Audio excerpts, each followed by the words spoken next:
ಮದ್ದೂರಿನಲ್ಲಿ ಪ್ರಚೋದನಕಾರಿ ಭಾಷಣ ಮಾಡಿದ ಆರೋಪದಡಿ ಶಾಸಕ ಯತ್ನಾಳ್ ವಿರುದ್ಧ ಎಫ್ಐಆರ್ ದಾಖಲಾಗಿದೆ. ಇದಕ್ಕೆ ಸಾಮಾಜಿಕ ಜಾಲತಾಣ ಎಕ್ಸ್ನಲ್ಲಿ ಕಿಡಿಕಾರಿರುವ ಯತ್ನಾಳ್, ಸರ್ಕಾರ ಎಷ್ಟೇ ಎಫ್ಐಆರ್ ಹಾಕಿದ್ರೂ ವಿಚಲಿತನಾಗಲ್ಲ. ಮೊದಲು ಗಣೇಶ ವಿಸರ್ಜನೆ ವೇಳೆ ಕಲ್ಲು ತೂರಿದವರ ಮೇಲೆ, ಗೋಮಾತೆ ಕೆಚ್ಚಲು ಕತ್ತರಿಸಿದವರ ಮೇಲೆ ಕ್ರಮವಾಗಲಿ. ಹಿಂದೂ ಉತ್ಸವ ಗುರಿಯಾಗಿಸಿ ಶಾಂತಿ ಕದಡುವ ಯತ್ನ ನಡೆಸಲಾಗಿದೆ. ದುಷ್ಟ ಶಕ್ತಿಗಳ ಹೆಡೆಮುರಿ ಕಟ್ಟಲು ಆಗದ ರಾಜ್ಯ ಸರ್ಕಾರ ಹಿಂದೂ ಹಕ್ಕು ಪ್ರತಿಪಾದಿಸುವ ನಮ್ಮ ಮೇಲೆ ಕೇಸ್ ಹಾಕ್ತಾ ಇದೆ. ಕಾಂಗ್ರೆಸ್ ಪಕ್ಷದ ಅಂತ್ಯ ಮದ್ದೂರಿನಿಂದಲೇ ಪ್ರಾರಂಭವಾಗಿದೆ. ಇದಕ್ಕೆ ಮದ್ದೂರಿನಲ್ಲಿ ಮೊನ್ನೆ ಸೇರಿದ್ದ ಸಾವಿರಾರು ಹಿಂದೂಗಳೇ ಸಾಕ್ಷಿ. ಹೆದರಿಸುವ ಬೆದರಿಸುವ ಪ್ರಯತ್ನಕ್ಕೆ ಜಗ್ಗುವ ಮಾತೇ ಇಲ್ಲ ಅಂತ ಸರ್ಕಾರದ ವಿರುದ್ಧ ಯತ್ನಾಳ್ ಆಕ್ರೋಶ ವ್ಯಕ್ತಪಡಿಸಿದ್ದಾರೆ. ಕೋಟೆನಾಡು ಚಿತ್ರದುರ್ಗದಲ್ಲಿ ಇಂದು ಮಹಾಗಣಪತಿ ಶೋಭಾಯಾತ್ರೆ ಅದ್ದೂರಿಯಾಗಿ ನಡೀತಾ ಇದೆ. ಸಾವಿರಾರು ಮಂದಿ ಶೋಭಾಯಾತ್ರೆಯಲ್ಲಿ ಭಾಗಿಯಾಗಿದ್ದಾರೆ. ದಾರಿಯುದ್ದಕ್ಕೂ ಹಿಂದೂ ಸಂಘಟನೆಗಳ ಸಮಾಗಮ ಆಗ್ತಾ ಇದ್ದು ಚಿತ್ರದುರ್ಗ ಸಂಪೂರ್ಣ ಕೇಸರಿಮಯವಾಗಿದೆ.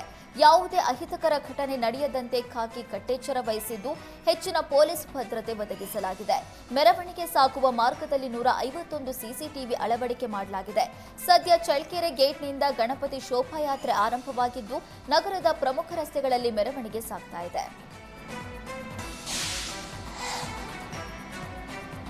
ಸಿಲಿಕಾನ್ ಸಿಟಿಯಲ್ಲಿ ಮತ್ತೊಂದು ಅಗ್ನಿ ಅವಘಡ ಸಂಭವಿಸಿದೆ. ಗೀಸರ್ ಸಿಲಿಂಡರ್ ಸಿಡಿದು ಮನೆಯಲ್ಲಿದ್ದ ನಾಯಿ ಸಾವನ್ನಪ್ಪಿದೆ. ನಂಜೇಗೌಡ ಸ್ಟ್ರೀಟ್ ದೊಡ್ಡ ಮಾವಳ್ಳಿ ಬಳಿ ಘಟನೆ ನಡೆದಿದೆ. ಸಿಲಿಂಡರ್ ಸ್ಫೋಟದಲ್ಲಿ ಪ್ರೀತಿಯ ಸಾಕು ನಾಯಿ ಸತ್ತಿದ್ದಕ್ಕೆ ಮಾಲೀಕರು ಕಣ್ಣೀರು ಹಾಕಿದ್ದಾರೆ. ಅದೃಷ್ಟವಶ ದೊಡ್ಡ ಮಟ್ಟದಲ್ಲಿ ಹಾನಿ ಸಂಭವಿಸಿಲ್ಲ.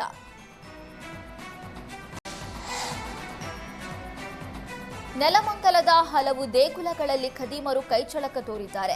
ಭೈರವೇಶ್ವರ ನಗರದ ದಾದಾರ ಪೀರ್ ಲೇಔಟ್ನಲ್ಲಿರುವ ಶ್ರೀ ಲಕ್ಷ್ಮೀ ವೆಂಕಟರಮಣ ಭೂವರಾಹಸ್ವಾಮಿ ನವಗ್ರಹ ದೇವಸ್ಥಾನದಲ್ಲಿ ಹುಂಡಿ ಕಳ್ಳತನವಾಗಿದೆ. ಖದೀಮರು ದೇಗುಲಗಳ ಗೇಟ್ ಮುರಿದು ಹುಂಡಿಯಲ್ಲಿದ್ದ ಹಣ ಕದ್ದು ಪರಾರಿಯಾಗಿದ್ದಾರೆ. ಘಟನೆ ಸಂಬಂಧ ನೆಲಮಂಗಲ ಟೌನ್ ಪೊಲೀಸ್ ಠಾಣೆಯಲ್ಲಿ ಪ್ರಕರಣ ದಾಖಲಾಗಿದ್ದು ಪೊಲೀಸರು ಖದೀಮರಿಗಾಗಿ ಬಲೆ ಬೀಸಿದ್ದಾರೆ.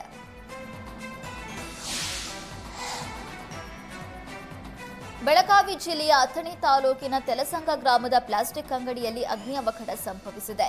ಶಾರ್ಟ್ ಸರ್ಕ್ಯೂಟ್ನಿಂದ ಬೆಂಕಿ ಹೊತ್ತಿಕೊಂಡಿರುವ ಶಂಕೆ ವ್ಯಕ್ತವಾಗಿದ್ದು ಪ್ಲಾಸ್ಟಿಕ್ ಶಾಪ್ ಸಂಪೂರ್ಣವಾಗಿ ಸುಟ್ಟು ಕರಕಲಾಗಿದೆ. ಅಂಗಡಿಯಲ್ಲಿದ್ದ ಲಕ್ಷಾಂತರ ರೂಪಾಯಿ ಮೌಲ್ಯದ ವಸ್ತುಗಳು ಬೆಂಕಿಗಾಹುತಿಯಾಗಿದೆ. ಕೂಡಲೇ ಸ್ಥಳಕ್ಕಾಗಮಿಸಿದ ಅಗ್ನಿಶಾಮಕ ದಳ ಸಿಬ್ಬಂದಿಗಳು ಬೆಂಕಿ ನಂದಿಸಲು ಹರಸಾಹಸಪಟ್ಟಿದ್ದಾರೆ.